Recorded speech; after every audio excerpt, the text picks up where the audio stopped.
Hello world, welcome back to Razor RC. Just wanted to shoot an update video on my SC6.1 to T6.1 conversion. So I'm all done with the conversion. Started with the Team Associated SC6.1, ran that for a while. Decided to convert it to a T6.1 and it turns out the parts needed are quite inexpensive. Really the only stuff you need is a chassis, which I picked up for $40 on eBay. You need the side rails, obviously, that fit the chassis. You're gonna need the body mounts, front and rear, the bumpers, front and rear, those are different.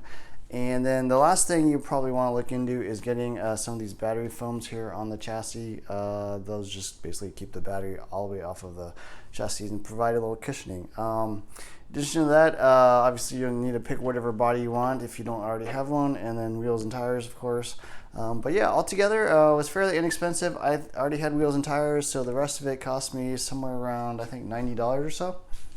So kind of cool. You can basically have two different kits with the same purchase.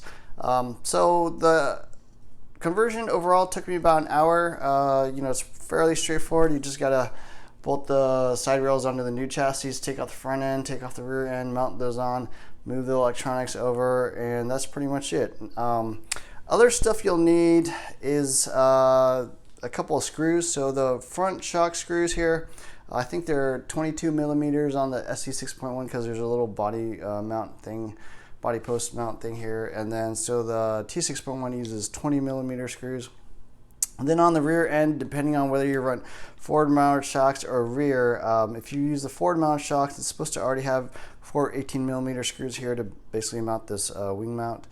If you mount them on the rear of the arms, you're going to have to pick up two 10 millimeter button head screws. So that's pretty much it screws wise. I think everything else basically just mount right on. So conversion's pretty straightforward. I did get a chance to run this a couple times, had some fun running it at my local track, and overall it's running quite well. A couple little setup tips I would do definitely right off the bat. Move the rear hubs all the way to the back, so move the spacers up, the rear hubs, all the way to the back, so move the spacers up to the front.